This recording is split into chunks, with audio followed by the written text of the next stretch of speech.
Bonjour à tous, je m'appelle Zahra, je suis étudiante en langue et littérature française. Dans cette vidéo, je vais vous expliquer la voix passive et j'ai plusieurs jeux liés à la voix passive. Donc, j'espère que vous aimez ma vidéo et vous comprenez la voix passive de mon explication. Je fais cette vidéo parce que c'est un devoir de cours technologie, information et communication dans l'enseignement du français avec le professeur M. Eri. La plupart des théories que je présente, je les ai prises sur le website dont j'inclus le lien. Et je suis désolée s'il y a beaucoup d'erreurs pendant que je vous explique. Bon, nous allons commencer.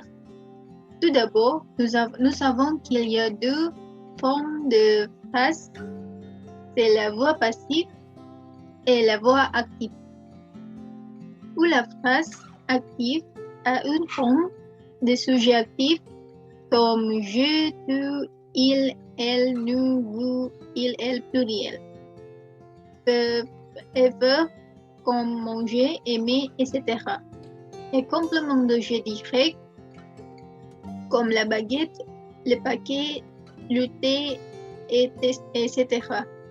Par contre, la phrase passive a une forme de sujet passif ou complément d'objet direct qui est en voix active se transforme en sujet à la fois passif.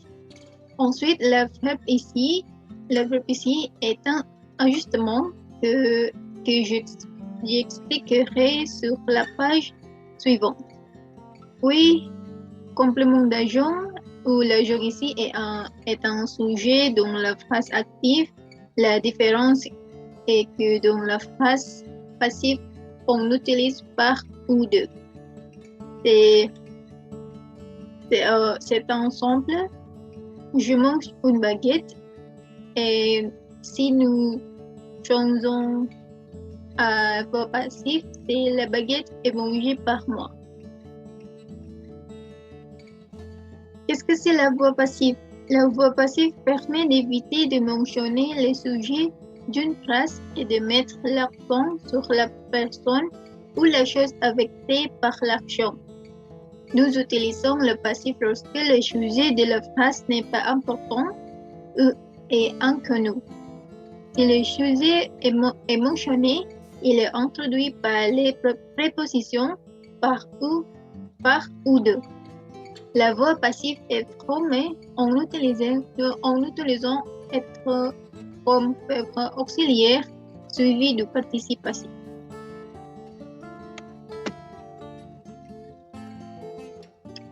Ensuite, la voix passive se concentre sur qui ou quoi est affecté par l'action et l'action elle-même.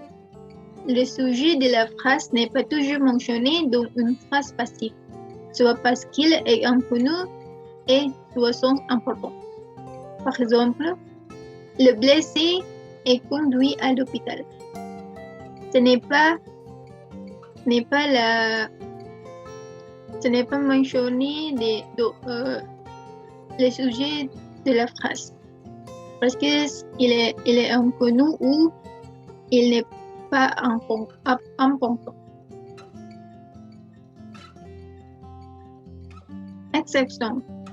Quand le sujet du verbe actif est le pronom personnel on, il n'y a pas de complément de genre dans la phrase passive. Par exemple, on interdit l'utilisation des téléphones portables en avion. Sujet actif plus verbe plus complément d'objet direct et plus complément de lien. Mais si nous voulons utiliser voix passive, il n'y a pas de complément d'agent. Donc, c'est l'utilisation de téléphone portable est interdite en avion. Il y a seulement le sujet passif, verbe et complément de lien.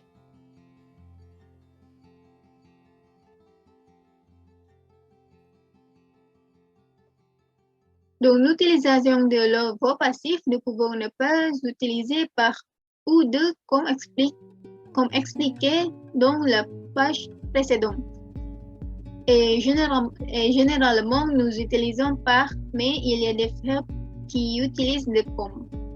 Utilisent de comme accompagner de, admirer de, adorer de, aimer de, apprécier de, border de, connu de, et etc.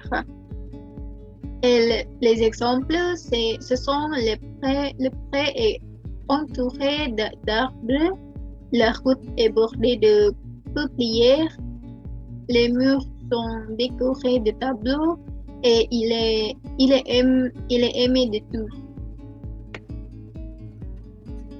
Ensuite, c'est un verbe qui se transforme d'actif à passif.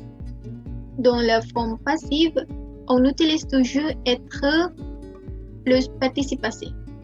C'est l'auxiliaire qui indique à quel temps est le verbe. Elle est aimée, c'est pour présent passif. J'utiliserai ici le elle sujet dans la forme présent actif et le verbe aimer ou s'il se conjugue, il deviendra aime. Et la forme passive devient aimé selon le sujet passif. Un parfait actif, c'est aimer et un parfait passif, c'est elle était aimée. Passé simple actif, c'est Emma. Passé simple passif, c'est fut aimé. Futur simple actif, c'est aimera. Et futur simple passif, c'est sera aimé. Passé composé actif, c'est a aimé. Passé composé passif, c'est a été aimé. Passé antérieur actif, c'est aimé. Passé antérieur passif, c'est été aimé. Plus que parfait actif, c'est aimé. Plus que passif, c'est avait aimé. Futur antérieur actif, c'est aura aimé. Futur antérieur passif, c'est aura été aimé.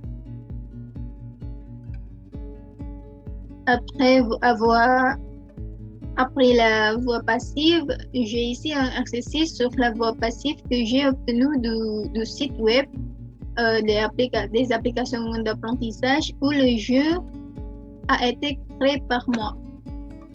Immédiatement, nous essayons et nous travaillons ensemble.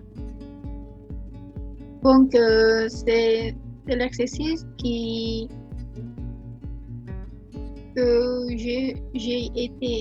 a été créé par moi.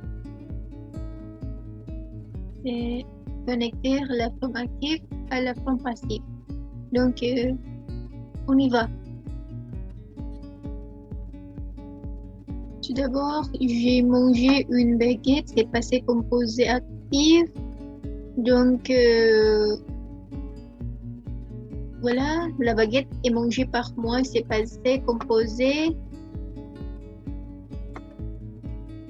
C'est passé composé, c'est présent actif. Donc, c'est ça. Les fleurs furent achetées par lui, les fleurs sont achetées par lui. Sera la fait, c'est futur simple passif. Donc,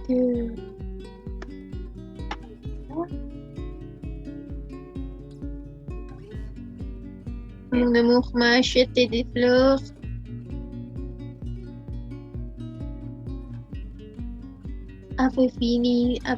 Avait été fini, c'est imparfait. C'est fondu, c'est fondu, fondé, fondé imparfait, et c'est fondu. Voilà. Donc, c'est prêt tous. Je veux, c'est très bien. Bon, je vais conclure de ce que nous avons appris. Le premier est la voix passive est en fait comme l'opposé de la phrase active où le sujet de la phrase active se transforme en complément d'agent dans la phrase passive. Le complément d'agent à la voix passive peut ne pas apparaître car il n'est ni important ni connu. Il y a une exception, à savoir le sujet dans la phrase active. Il n'y a pas de complément d'agent dans la phrase passive. Si vous souhaitez utiliser le complément d'agent dans une phrase passive, vous pouvez utiliser par ou de pour nous dire qui est le complément d'agent. Habituellement, on utilise par, mais on peut aussi utiliser de. C'est juste qu'il n'y a que quelques verbes qui utilisent de. Oui, les formes verbales passent de l'actif ou passent au passif qui est toujours marqué avec être plus participe passé. Bon, c'est tout de moi. J'espère que vous l'aimez et j'espère que cela vous sera utile. Merci beaucoup et au revoir.